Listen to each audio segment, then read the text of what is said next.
வணக்கம் welcome to my channel. எல்லாரும் எப்படி இருக்கீங்க ஃப்ரெண்ட்ஸ்? நல்லா இருக்கீங்களா? நம்மளோட இந்த சேனல் நீங்கள் இப்போ தான் ஃபர்ஸ்ட் டைம் பார்க்குறீங்கன்னா மறக்காமல் சப்ஸ்கிரைப் பண்ணிக்கோங்க. அதோட பக்கத்தில் இருக்க பெல் பட்டனை ப்ரெஸ் பண்ணிக்கோங்க. இதனால் புதுசாக எப்போ வீடியோஸ் அப்லோட் பண்ணாலும் உடனே உங்களுக்கு ஒரு நோட்டிஃபிகேஷன் வந்துடும். நம்மளோட எல்லா வீடியோஸும் நீங்கள் மிஸ் பண்ணாமல் பார்க்கலாம். இப்போ வாங்க வீடியோக்குள்ளே போகலாம்.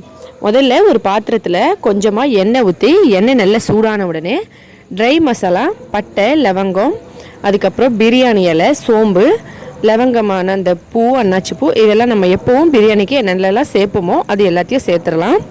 சேர்த்துட்டு அது நல்லா வெடித்து நல்ல வாசனையாக வரும்போது நம்ம டைரெக்டாக இதில் சிக்கனை சேர்த்துக்கலாம். 1/2 கிலோ சிக்கன், இதை சின்ன சின்னதாக கட் பண்ணி நல்லா சுத்தமாக கழுவி வச்சுருக்கிறது. இதோட டைரெக்டாக சேர்த்துக்கலாம். நீங்கள் எவ்வளோ அரிசி எடுக்கிறீங்களோ அதே அளவுக்கு சிக்கன் எடுத்துக்கோங்க. அப்போ தான் நல்லா டேஸ்ட்டாக இருக்கும். அதோட ஒரு 3 தக்காளியை சுத்தமாக கழுவிட்டு இந்த மாதிரி ஒரு தக்காளியை 4 பீஸாக கட் பண்ணது இதையும் இதோட டைரெக்டாக இந்த மாதிரி சேர்த்துடலாம். ஒரு பச்சை மிளகாய், நீங்கள் காரம் அதிகமாக சாப்பிடுவீங்க அப்படின்னா இந்த இடத்துல ஒரு 3-4 பச்சை மிளகாய் சேர்த்துக்கோங்க. நான் கொஞ்சம் காரம் கம்மியாக சேர்க்கறதுனால ஒரே ஒரு பச்சை மிளகாய் தான் சேர்த்துருக்கேன். இப்போ இது எல்லாத்தையும் ஒன்றா சேர்த்து இந்த மாதிரி ஒரு தடவை மிக்ஸ் பண்ணிடலாம். மிக்ஸ் பண்ணி மீடியமான ஃப்ளேமில் வச்சுட்டு நம்ம தட்டு போட்டு ஒரு 5 நிமிஷம் இதை அப்படியே நம்ம வேக வைக்கலாம். 5 நிமிஷம் கழித்து நம்ம பார்க்கலாம். மீடியமான ஃப்ளேமில் வச்சுக்கோங்க. இப்போ ஒரு 5 நிமிஷம் ஆயிருக்கு பாருங்கள். தக்காளி பாதிக்கு பாதி நல்லா வெந்துருச்சு. அதோட நிறைய தண்ணியும் வந்திருக்கு சிக்கன், அதுக்கப்புறம் தக்காளியிலேருந்து. அதுலேயே சிக்கனும் தக்காளியும் நல்லா வெந்துட்டுருக்கு. இந்த இடத்துல ஒரு 3 ஸ்பூன் அளவுக்கு இஞ்சி பூண்டு பேஸ்ட்டு நம்ம உடனே உரித்து அரைச்சது. பூண்டு கொஞ்சம் ஒன்றும் பாதியமாக உரிச்சிக்கிட்டோம்னா, எப்போவுமே பிரியாணியில் நம்ம பூண்டு சேர்க்கும் போது கொஞ்சம் ஒன்றும் பாதியமாக உரித்து அதுக்கப்புறம் அதை அரைச்சி சேர்த்தோம்னா அதோட டேஸ்ட் இன்னும் சூப்பராக இருக்குங்க. நீங்கள் எப்போவுமே பிரியாணி செய்யும்போது இதை யூஸ் பண்ணி பாருங்கள். கொஞ்சம் உப்பு சேர்த்து இதை மறுபடியும் மூடி வச்சு ஒரு 5 நிமிஷம் வேக வைக்கலாம். இப்போ பாருங்கள், இன்னொரு 5 நிமிஷம் ஆயிருக்கு.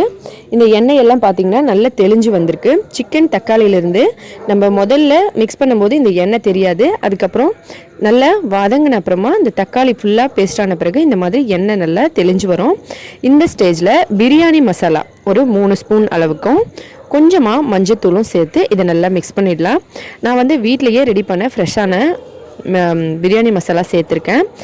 அது நல்ல கலரும் வரும், அதோட டேஸ்ட்டுக்கும் நல்லா சூப்பராக இருக்கும். இதை நல்லா மிக்ஸ் பண்ணி கொஞ்ச நேரம் அப்படியே வச்சிடலாம், பச்சை வாசனை போகிற வரைக்கும். இப்போ பிரியாணி மசாலாலேருந்து அந்த பச்சை வாசனை போயிடுச்சு. இந்த எண்ணெயெல்லாம் நல்லா தெளிஞ்சு மசாலாலேருந்து பிரிஞ்சு வரும்போது நம்ம தயிர் சேர்த்துக்கலாம். ஒரு 2 ஸ்பூன் அளவுக்கு தயிர் சேர்த்துருக்கேன். அதுக்கப்புறம் புதினா இலை சேர்த்துக்கலாம்.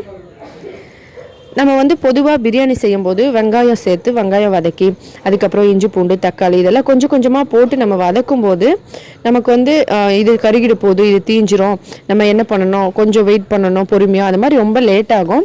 ஆனால் இது ரொம்பவே ஈஸியான மெத்தட், நம்ம டக்குன்னு செஞ்சிடலாம். பாருங்கள், இப்போ புதினா தயிர் இது எல்லாமே சிக்கன் தக்காளியோட நல்ல மசாலாவோட சேர்ந்துருச்சு. இப்போ அரிசி சேர்த்துக்கலாம். இந்த பிரியாணி அரிசி பார்த்திங்கன்னா நான் ஒரு 2.5 கிளாஸ் பிரியாணி அரிசி தண்ணியில் ஊற வச்சுருந்தேன் ஒரு 1/2 மணி நேரத்துக்கு முன்னாடி. நீங்கள் எந்த பிரியாணி அரிசி வேணாலும் யூஸ் பண்ணுங்கள். முடிஞ்ச வரைக்கும் ஒரு 1/2 மணி நேரத்துலேருந்து 3/4 மணி நேரம் வரைக்கும் ஊற வச்சுக்கோங்க. அரிசியை அளந்துட்டு அதுக்கப்புறம் ஊற வைங்க. நம்ம எந்த அளவுக்கு அரிசி எடுக்கிறோமோ அதில் 2 மடங்கு நம்ம தண்ணி வைக்கணும். அதாவது நான் 2.5 கிளாஸ் அளவுக்கு அரிசியை ஊற வச்சு இதில் சேர்த்துருக்கேன். அதுக்கப்புறம் இதில் 5 கிளாஸ் அளவுக்கு தண்ணி ஊற்றிருக்கேன். சிக்கனுக்காக நம்ம தனியாக தண்ணி சேர்க்க வேண்டாம், ஏன்னா இதுலேயே வெந்து வந்துடும். அதோட தக்காளியிலிருந்தும் நமக்கு ஃபஸ்ட்டே சிக்கன் 1/4 பாகம் வெந்துருச்சு. அதனால் இதில் இன்னும் கொஞ்சம் நம்ம எக்ஸ்ட்ரா தண்ணி சேர்க்க தேவையில்லை, இதுலேயே அது நல்லா வெந்துடும். இப்போ தேவையான அளவு உப்பு சேர்த்துடலாம். உப்பு சேர்த்துட்டு இதை ஒரு தடவை நல்லா மிக்ஸ் பண்ணிடலாம். இதை நீங்கள் அடிக்கடி மிக்ஸ் பண்ண வேண்டாம், மிக்ஸ் பண்ணால் அரிசி உடஞ்சி போயிடும்.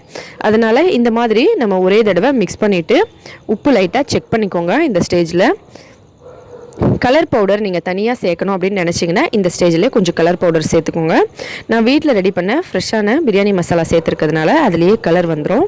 இப்போ இந்த மாதிரி கொத்தமல்லி இலை கொஞ்சமாக தூவி மூடிட்டு அது மேலே ஒரு பாத்திரத்தில் தண்ணி வச்சு வேக வைக்கலாம். மீடியமான ஃப்ளேமில் ஒரு 15 நிமிஷம் வேக வைக்கலாம். இப்போ 15 நிமிஷம் ஆயிருக்கு. நம்ம ஓப்பன் பண்ணி பார்க்கலாம். பாருங்கள், பிரியாணி நல்லா சூப்பராக ரெடி ஆகிடுச்சு. அதோட நம்ம அந்த தண்ணி கரெக்டான அளவில் வச்சதுனால அரிசி சாதம் அப்படியே தனித்தனியாக வந்திருக்கு பாருங்கள், ஒன்றோட ஒன்று ஒட்டலை. அதோட நல்லா சூப்பராக வந்துருச்சு பாருங்கள். அவ்வளோதாங்க, பிரியாணி நமக்கு ரெடி ஆயிடுச்சு. இது வந்து நம்ம உடனடியாக ரொம்ப ஈஸியாக செய்கிற பிரியாணி. வெங்காயமெல்லாம் சேர்க்காம சட்டுன்னு செஞ்சிடலாம். அவ்வளோதான். இதை நம்ம இப்போ சர்வ் பண்ண ஆரம்பிச்சிடலாம். செய்கிற மெத்தட் வந்து ரொம்ப ரொம்ப ஈஸிங்க. உங்களுக்கு புரியணுன்றதுக்காக தான் வீடியோவில் வந்து ரொம்ப டீட்டெயிலாக சொல்லியிருக்கேன். அதனால தான் வீடியோவும் கொஞ்சம் பெருசாக இருக்குது. கண்டிப்பாக ட்ரை பண்ணுங்கள், சட்டுன்னு செஞ்சிடலாம். யாருமே பிரியாணி செய்ய தெரியாதவங்க கூட உடனே செஞ்சிடலாம். நீங்கள் ஏதாவது ஒரு ஃபங்க்ஷன் உடனே பிரியாணி செஞ்சிடணும் அப்படின்னு நினச்சி செஞ்சிங்கன்னா டக்குன்னு செஞ்சிடலாம். பாருங்கள், சாதம் எவ்வளோ சாஃப்டாக நல்லா சூப்பராக வெந்திருக்கு. கரெக்டான மெஷர்மெண்ட்டில் நீங்கள் சேருங்க. இதே மாதிரி செஞ்சு பாருங்கள், சூப்பராக இருக்கும். ட்ரை பண்ணி பார்த்துட்டு சொல்லுங்கள். வீடியோ பிடிச்சிருந்தா ஒரு லைக் பண்ணுங்கள். உங்களோட ஃப்ரெண்ட்ஸுங்களுக்கெல்லாம் மறக்காமல் ஷேர் பண்ணுங்கள். நம்மளோட இந்த சேனலை நீங்கள் இது வரைக்கும் சப்ஸ்கிரைப் பண்ணலைன்னா மறக்காமல் சப்ஸ்கிரைப் பண்ணிக்கோங்க. மேலும் இதே போல் இன்னும் பல வீடியோஸ் பார்க்குறதுக்கு இந்த வீடியோவை பார்த்த அனைத்து நண்பர்களுக்கும் மிக்க நன்றி. ஹெல்த்தியாக சாப்பிட்டு சந்தோஷமாக இருங்க. நன்றி, வணக்கம்.